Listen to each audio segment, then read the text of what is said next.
Pada video pembelajaran kali ini, kita akan membahas tentang ketenagakerjaan. Nah, materi ini merupakan materi ekonomi SMA kelas 11. Silakan disimak videonya dan selamat belajar. Adapun tujuan pembelajaran dari materi ketenagakerjaan terbagi menjadi 5. Yang pertama, peserta didik mampu menjelaskan pengertian tenaga kerja, angkatan kerja, dan kesempatan kerja. Yang kedua, peserta didik mampu menyebutkan jenis-jenis tenaga kerja. Yang ketiga, peserta didik mampu menjelaskan masalah ketenagakerjaan. Yang keempat, peserta didik mampu menjelaskan upaya meningkatkan kualitas tenaga kerja. Dan yang terakhir, peserta didik mampu menjelaskan tentang sistem upah. Untuk materi yang pertama, kita akan membahas tentang ketenagakerjaan. Ketenagakerjaan ini dapat didefinisikan sebagai segala sesuatu yang berhubungan dengan pekerja, baik sebelum masa kerja, pada masa kerja, maupun setelah masa kerja. Nah, maksudnya itu apa sih? Maksudnya adalah hal-hal yang terkait dengan pemagangan, pencarian lowongan, perlindungan kerja, upah jaminan sosial, pesangon, dan juga jaminan hari tua merupakan kajian dalam hal ketenagakerjaan.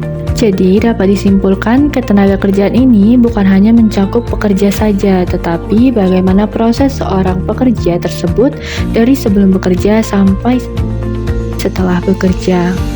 Ketenagakerjaan ini berasal dari kata tenaga kerja. Nah, kita sering sekali mendengar istilah tenaga kerja, bukan?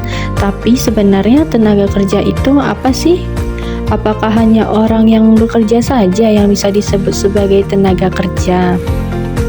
Berdasarkan definisinya, tenaga kerja adalah setiap orang yang mampu melakukan pekerjaan guna menghasilkan barang dan jasa, baik untuk memenuhi kebutuhan sendiri maupun untuk masyarakat.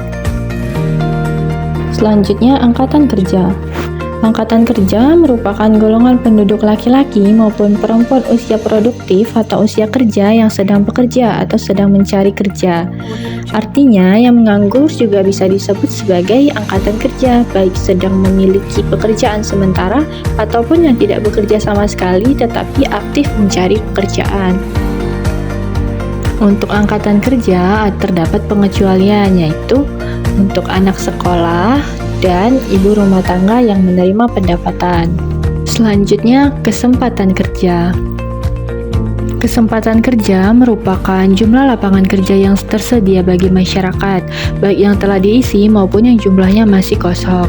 Nah, bisa juga kita sebut bahwa kesempatan kerja merupakan tersedianya lapangan kerja bagi yang membutuhkan pekerjaan.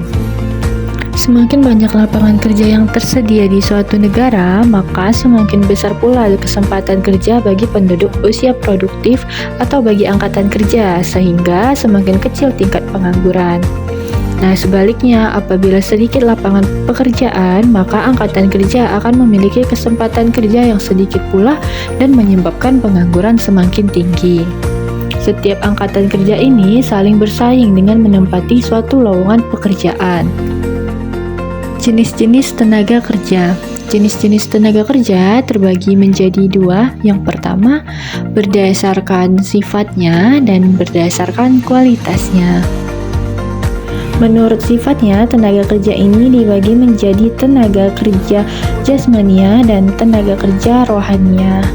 Tenaga kerja jasmania merupakan tenaga kerja yang melakukan pekerjaannya menggunakan tenaga fisik. Nah, contohnya seperti pekerja bangunan dan supir angkutan umum. Sedangkan tenaga kerja rohania merupakan tenaga kerja yang di dalam pekerjaannya lebih banyak menggunakan proses pemikiran, gagasan, ide, dan sebagainya. Contohnya direktur dan manajer. Tenaga kerja menurut kualitasnya. Berdasarkan kualitasnya, tenaga kerja ini dibagi menjadi yang pertama, tenaga kerja terdidik.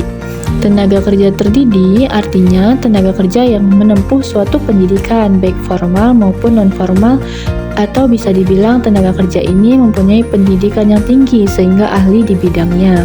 Contohnya itu guru dan dokter.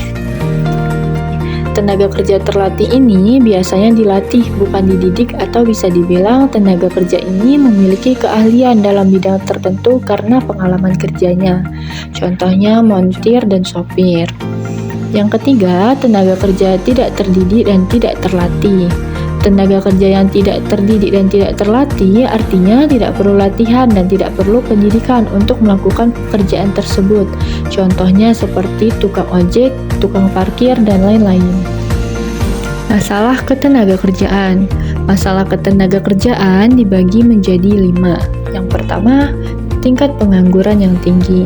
Pengangguran di sini diartikan sebagai orang yang usia kerja atau yang merupakan angkatan kerja tetapi belum bekerja atau belum memperoleh pekerjaan maupun sedang mencari kerja. Yang kedua, jumlah angkatan kerja yang tinggi.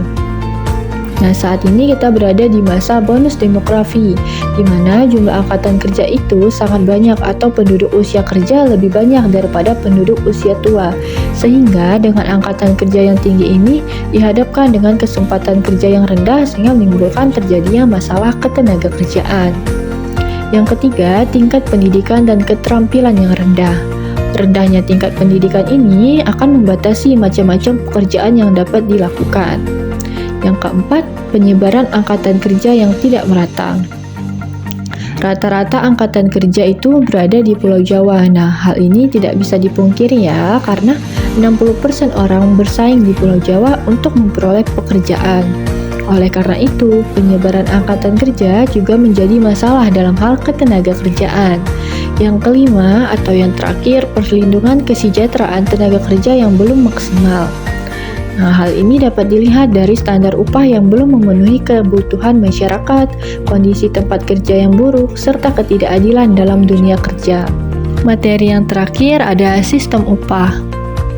Terdapat 3 hal yang mempengaruhi diberikannya upah kepada pekerja. Yang pertama, permintaan dan penawaran tenaga kerja.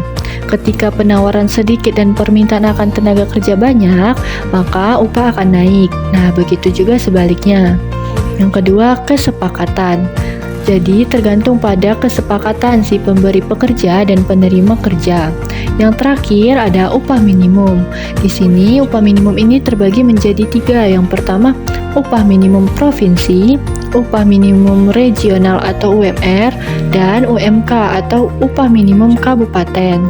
Upah minimum ini biasanya selalu bertambah dari tahun ke tahun dan berbeda antara satu daerah dengan daerah yang lain. Setelah membahas mengenai ketenagakerjaan tadi, semoga materinya dapat disimak dengan baik ya. See you on the next video.